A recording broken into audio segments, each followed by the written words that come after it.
Hey guys, welcome back to another video. Today we're doing another fragrance review, and today's fragrance review is on the Afnan Turathi Blue, which is a clone of Bvlgari Tiger. Let's get right into no time wasted, right into the scent profile, what you're getting off that the opening, dry down, and just out of the bottle. Out of the bottle and in the opening, it's this very fresh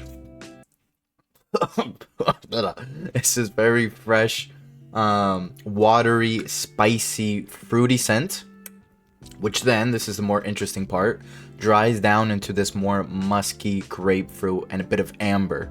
So it starts off on one direction and then it dries down into a completely different, let's say more sophisticated scent. So really interesting there. Not your typical freshie that you'll find that is just, you know, a bit more, I guess, one-dimensional. That's not bad for a freshie, but it's a bit more sophisticated scent with more depth. And if we look into the scent profile and the top notes, we're gonna get citruses. Middle notes, we're getting amber and woods and woodsy notes, and then in the base notes we get musk, spices, and patchouli.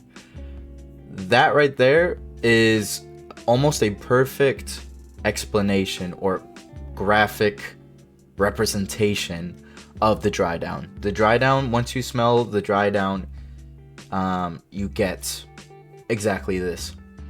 For seasons and occasions, it is a daily driver for the spring and summer seasons. It leans more springtime because of that wateriness to it and because of that more depth to it, but definitely can be viable in the summer, and not so much a good choice for if you're going on a night out or a date because of that. It's a bit too freshy, and it's a good daily driver if you want a good daily driver, more mature daily driver, especially like I said in the spring, and then you could even get away with using it as a summer night fragrance. Alright, now we're gonna get into the good part, which is the performance. That's where this bad boy right here really blows out the park. So for the longevity and the projection, it has a average and medium projection, but really good longevity.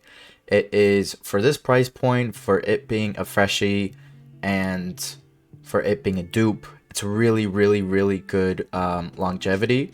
So especially, like I said, in its realm of freshy, watery, and blue fragrances, it is one of a very above average for longevity.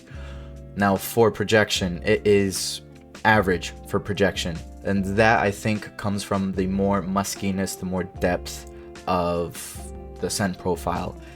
It's not your typical sharp freshie that will cut through the wind like the other ones, but the trade-off they usually get is that those, yes, they project more because they're more sharp, but then their longevity usually tends to be less. Here it's a bit of the opposite. It's more balanced. It has a medium projection, not bad by any means, but the longevity is really where it stands out.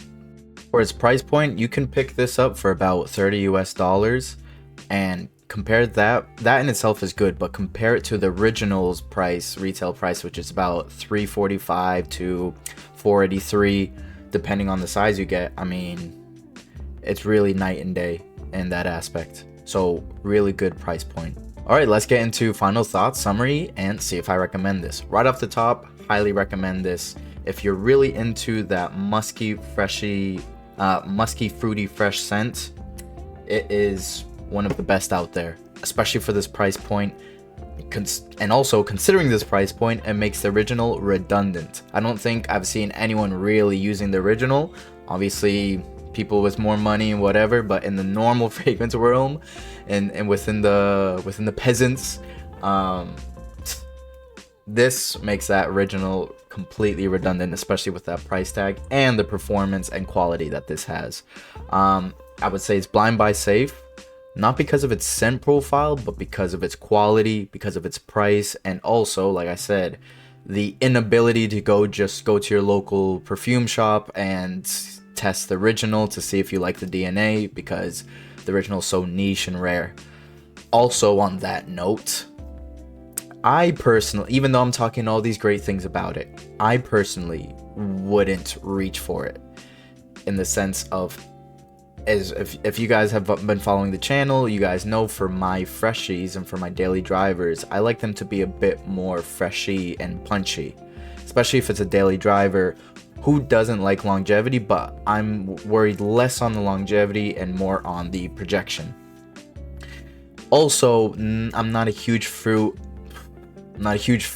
of grapefruit, especially in fragrances, because I think grapefruit as a fruit is already musky and it's already deep as is. And so if I have my daily driver, on top of that the amber, on top of that the musk and the woodsy notes and whatnot, it gets a bit too deep and a bit too sophisticated, especially as my daily driver, especially in the summer and spring, where you should be using more freshies and whatnot. I think you get what I mean, hopefully. But that's just my personal preference. I know that the majority of people who smell this cologne and pick it up will like it. That's why I'm still saying it's blind buy safe, even though I wouldn't personally use it. It's not that I wouldn't use it, to be honest. For this video, I put it on today to see how it is, but to me the opening's fine. The opening's nice. It's fresh. But then it's just that dry down gets a bit too mature for me.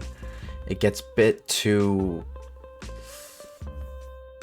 yeah, I guess it's just mature, and it gets too, one-dimensional. The freshness goes down, and then you get those deeper middle notes and bass notes, and it's not that it's bad, it's just that grapefruit and that, it's just a weird mix in my mind. But then again, for you guys, for the vast majority of people, you will probably have a good experience with this fragrance. Anyways, that's enough of me yapping. Hope you guys enjoyed the video. Like, comment, subscribe, or do nothing. I don't, it's up to you guys.